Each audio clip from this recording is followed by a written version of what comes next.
Hi friends, welcome to Relax Recipes. இன்னைக்கு நம்ம ரொம்ப சுவையா எப்படி சாம்பார் வைக்கலாம்னு தாங்க பார்க்க போறோம்.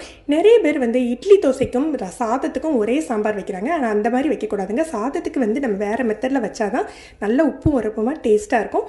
இன்னைக்கு நம்ம வந்து இதுக்கு எப்படி வந்து ட்ரெடிஷனல் ஸ்டைல்ல சாம்பார் வைக்கலாம்னு பார்க்கலாம். ட்ரெடிஷனல் ஸ்டைல்ல சாம்பார் பொடி வந்து சாம்பார் மசாலா அரைச்சு போடுவாங்க.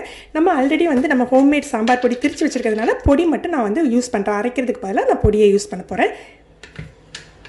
வேறு என்னென்ன எடுத்து வச்சுருக்கேன்னு பார்க்கலாம். இன்றைக்கி நான் முருங்கைக்காய், வெள்ளை கத்திரிக்காய், மாங்காய், உருளைக்கிழங்கு போட்டு சாம்பார் வைக்க போகிறேங்க.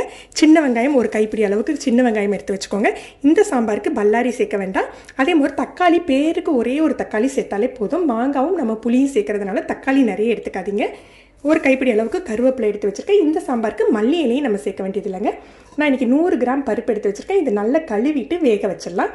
பருப்பை வேக வைக்கலையே இதுலேயே நம்ம மஞ்சள் தூள், உருளைக்கிழங்கையும் சேர்த்து வேக வச்சுக்க போகிறோம். பருப்பை நல்லா கழுவி எடுத்துக்கோங்க. நான் ஒரு 10 நிமிஷம் ஏற்கனவே ஊற போட்டிருந்தேன். இதை கழுவி எடுத்துட்டு உருளைக்கிழங்க நல்லா கழுவி எடுத்துக்கணுங்க. உருளைக்கிழங்க நல்லா கழுவி எடுத்துகிட்டு வந்துடலாம். உருளைக்கிழங்க நல்ல மண் போக கழுவிட்டு ரொம்ப சின்ன துண்டாக இல்லாமல் பெரிய உருளைக்கிழங்கா இருந்தால் 2 பீஸாக வர்ற மாதிரி கட் பண்ணி எடுத்துக்கோங்க. இது இந்த பருப்புலேயே சேர்த்துடலாம். சேர்த்துட்டு தேவையான அளவு தண்ணி சேர்த்துடுவோம்.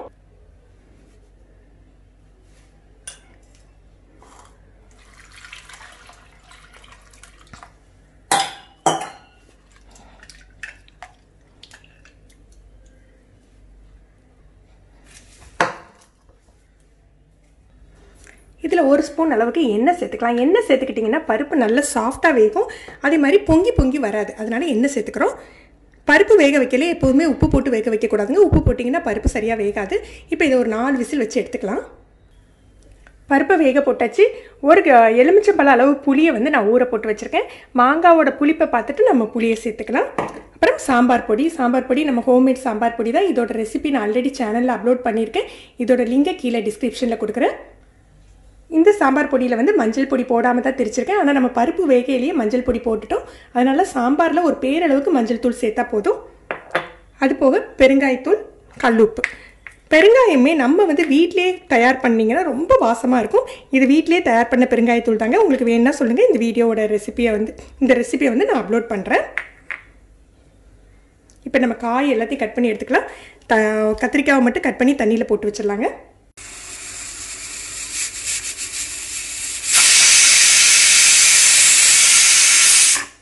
நம்ம இந்த மாதிரி எண்ணெய் ஊற்றி சமைக்கிறதுனால பாருங்கள், அந்த தண்ணி சின்ன ப்ரெஷர் பேனில் தான் வச்சுருக்கேன். ஆனாலும் அந்த பருப்பு தண்ணி பொங்கி வலியலை. அதுலேயே தான் லைட்டாக வந்திருக்கு. இந்த மாதிரி நீங்கள் கொஞ்சம் எண்ணெய் ஒரு ஸ்பூன் எண்ணெய் விட்டுக்கிட்டீங்க அப்படின்னா அந்த மாதிரி உங்களுக்கு பொங்காமல் இருக்கும்.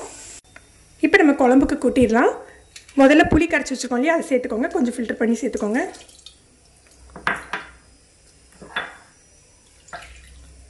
அப்புறம் தேவையான அளவுக்கு தண்ணி,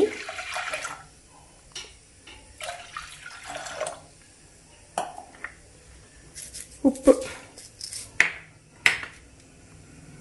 காயப்பொடி, சாம்பார் பொடி.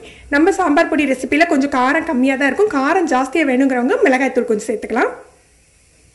அப்புறம் மஞ்சள் தூள் வந்து ஒரு பேருக்கு போட்டால் போதும். ஏன்னா பருப்பில் ஏற்கனவே போட்டிருக்கோம். இதை நல்லா மிக்ஸ் பண்ணி விட்டுறலாம்.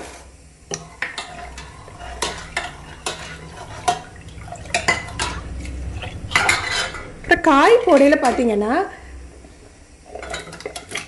நம்ம முருங்கைக்காய், தக்காளி, கத்திரிக்காய் 3ஐயும் சேர்த்துக்கலாம். மாங்காய் வந்து முருங்கைக்காய் ஒரு 1/2 குக் ஆனப்புறம் தான் மாங்காய் சேர்த்துக்கணுங்க. இல்லை மாங்காய் ரொம்ப குழஞ்சி போயிடும்.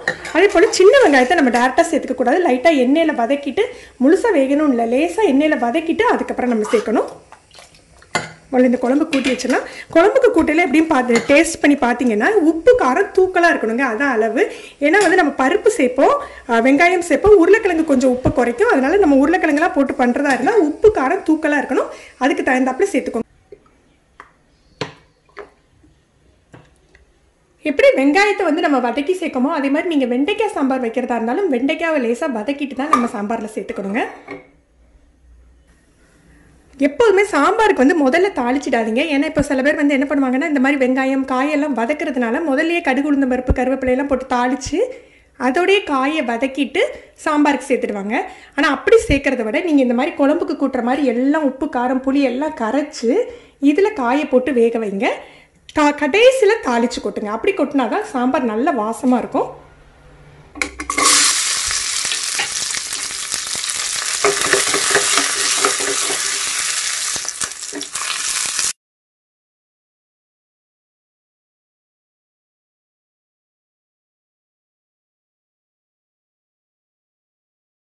பருப்பு நல்லா வெந்துட்டு இதில் உள்ள உருளைக்கிழங்கு எடுத்து தோல் எடுத்து வச்சுக்கலாம். இது காய் வெந்த பிறகு நம்ம அதை சேர்த்தா போதும்.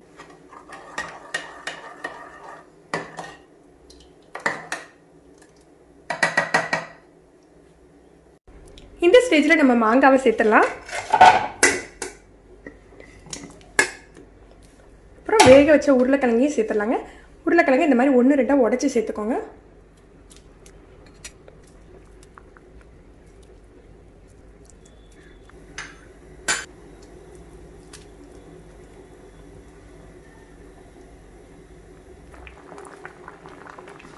எங்கள் ஊர் சைட்லலாம் கொஞ்சம் வந்து தேங்காய் அரைச்சி விட்டுறது வழக்கங்க. தேங்காய் அரைச்சி விட்டிங்கன்னா சாம்பார் ரொம்ப கமக்கமான வாசமாக இருக்கும்.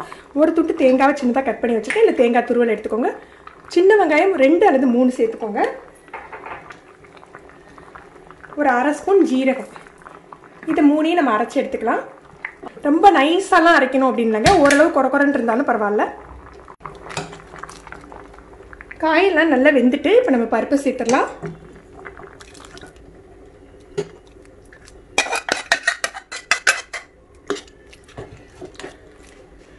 ஒரு கொதி கொதிக்கட்டும்.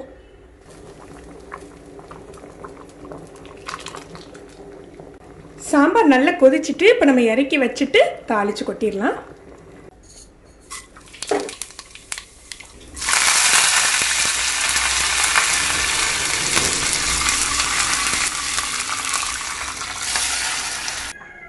இப்போ நம்ம முருங்கைக்காய் மாங்காய் சாம்பார் தயாராகிடுச்சு. இது சாதத்துக்கு சாப்பிட சூப்பர் டேஸ்ட்டாக இருக்குங்க. நீங்களும் இந்த ரெசிபி ட்ரை பண்ணி பாருங்கள். இந்த வீடியோ உங்களுக்கு பிடிச்சிருந்ததுன்னா லைக் பண்ணுங்கள், உங்கள் ஃப்ரெண்ட்ஸ்க்கெலாம் ஷேர் பண்ணிக்கோங்க. இது வரைக்கும் நம்ம சேனலை சப்ஸ்கிரைப் பண்ணாங்க சப்ஸ்கிரைப் பண்ணி கீழே உள்ள பெல் பட்டனை ப்ரெஸ் பண்ணுங்கள். அப்போ தான் நம்ம சேனலில் போடுற புது புது வீடியோக்களோட நோட்டிஃபிகேஷன் உங்களுக்கு இமீடியட்டாக கிடைக்கும். தேங்க்யூ.